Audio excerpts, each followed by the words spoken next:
Did the woke DEI era actually destroy an entire generation of young men through its quota system? And did boomers make a ton of money off of it while destroying the myths, the legends, and the heroes we love in entertainment? Well, of course they did. And we'll tell you how right now.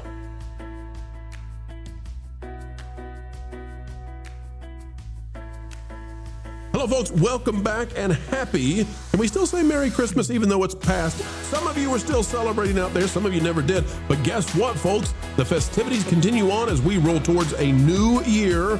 So Merry Christmas to one and all. Welcome to the channel where we heed the call for understanding entertainment and keeping you ahead of the culture curve. DEI might have destroyed an entire generation of men, but it's not too late to save the day.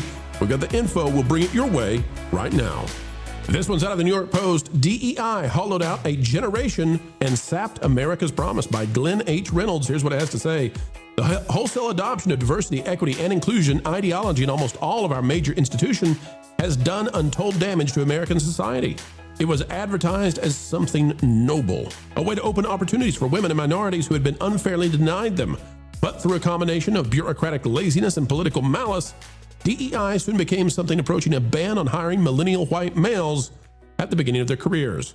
The harm goes far beyond the wreckage it posed on those young men. Affirmative action, of course, has been around for decades, and anyone who's worked at a major institution in America, whether government, corporate, or academic, has seen its effects. When I was applying for law professor jobs years ago, I was well aware that minority or female candidates were likely to get more interviews and more job offers than traditional candidates like me. But the degree of discrimination then was comparatively minor, a question of a thumb on the scale. Sometime around 2014, the thumb turned into a brick. That became undeniable last week when Compact Magazine published The Lost Generation, a detailed expose of DEI's impact by Jacob Savage, a writer who suffered it directly. Quote, the doors seemed to close everywhere and all at once. In 2011, white men were 48% of lower-level TV writers. By 2024, listen, folks, 48% of lower-level TV writers in 2011, slightly above the percentage of white men in society at the time, but by 2024, they accounted for just 11.9%. It's a 36% decrease. The Atlantic's editorial staff went from 53% male and 89% white in 2013, which is overrepresented for sure, to 36% male and 66% white in 2024, and so on, Savage recounts, in one prestige industry after another. Crucially, the burden of diversifying the American workplace didn't fall on all white men. Boomers and Gen X executives, hey, Bob Iger, we're looking at you, were too senior to fire. Had friends in their various industries and had experience that few minority candidates could offer. It was new hires and junior employees looking to move up who were shut out. And shut out they were. Savage offers not only statistics, but compelling personal stories of white men in various fields whose careers were stifled by officially sanctioned discrimination. Folks, I highly recommend that you go read this article that just rips apart the DEI movement, which was nothing more than targeted removal of men, but also men of European descent in not only the workplace, but in stories as well. Guys, we watch this in media, we watch this in gaming, we watch this in journalism, and now what I fear is that we have lost a generation of guys who not only did we send home and say, you have no purpose here because of the way you were born, the color of your skin, etc., but we also stole away their heroes, their myths, their legends. Lauren, this is one of my worries about things like Star Wars and Marvel. This is why we cover this. This is why the channel exists. Lauren, the loss of a character like Luke Skywalker is not only negative because, we didn't get to see how the story should have ended, but because we started removing these icons that guys look to as, how should you live out your life? And the original saga of Luke is very different than what we got in the end. And that is to say, meaninglessness, forfeiting purpose, being, what should we say? A curmudgeon who lives alone in sorrow and that sort of thing. They stole away the stories, Lauren, as part of that decade of DEI. It's not just the jobs. They stole the purpose, the morals that a lot of guys were hanging on to. Your thoughts on it?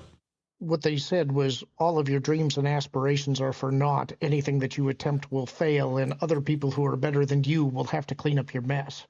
It's an attempt at demoralization, and it's ridiculous that we even have to have this conversation. Discrimination of any kind is discrimination. It's not anti-racism. It's not anti-discrimination. It's discrimination. It's bad no matter who does it and who they do it towards.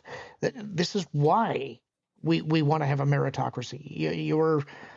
Where you get elevated to, what opportunities are available to you should be based on your effort and your ability to perform the job that's needed. And those are the only factors that should apply. I'm hoping that we as a society are relearning that lesson, because if not, we're going to be in such a dangerous situation that we may not be able to recover. And part of that is because by preventing people from moving up in an organization, by hollowing out the middle, by not allowing people to gain experience, to gain the skills necessary to move up, eventually the people that are at the top who are making these decisions, they eventually die out, they go away, and without somebody in a middle position, you're left with a bunch of unskilled people. And that's when systems begin to collapse, and that's a real danger. We may be in a position now where we're living in a society that we can't maintain.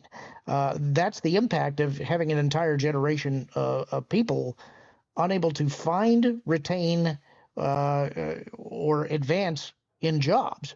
And I think there's going to be an even bigger impact when you factor in what happened during the COVID years, when there was a lack of education as well. So there's more hard times ahead, I'm afraid. It's a fascinating thing to think about, like if my wife thinks that I should take out the trash more often. And so I take out the trash, and I've done the quote unquote good thing here. If I talk about how great I am that I took out the trash every single time that I do it, it never becomes the thing that I should do. It's the thing that I'm looking for praise for. So DEI is an end unto itself, as opposed to something that actually helps an organization. It is something that even if they needed to have more representation, if that was actually the case, this whole thing is based around the idea of everyone patting themselves on the back for having done it. And so it becomes very hollow and only increases a focus on race. So I think as they go through these motions, they get very, very hollow and very silly, to the point where in the recycling movement, when they started having not just a recycling bin, but also 4 different kinds of recycling bins, that the plastics in this one, the metals in this one, the aerated ceramics in this one, and whatever it is, it just becomes very hollow and very silly, and it just is a self-perpetuating cycle of waste. Jonas, this is how we've arrived at the point where in the latest Avatar movie, the film depicts every single bad guy as a white person with an American, mostly Texan accent. Every single bad guy. And Critical Drinker nailed this. That, what Critical Drinker said that I loved was, you might not have noticed it, but your brain did. The question is, how many kids have been noticing this for a decade? And how many people have we told, you don't matter? And that takes away their desire to shoot for the stars and to be the best version of themselves, because society kept telling them over and over again, based on the way you were born, you're an oppressor. It doesn't matter your character. You land in the oppressor tribe, and you must seek to find forgiveness for the sins of your supposed ancestors. I think this has been very damaging, and it's time to change the script. It's time to dignify people of all backgrounds, Ron.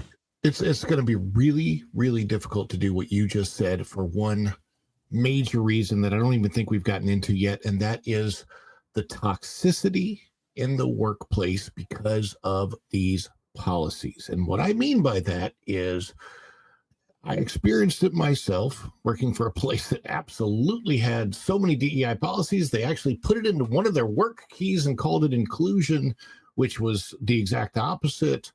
It is that people who come in under these policies, and they know that they have, right? They understand that aspect about who they are, help them get a job that they might not have been worthy of getting otherwise, means that they have a certain power over their fellow employees.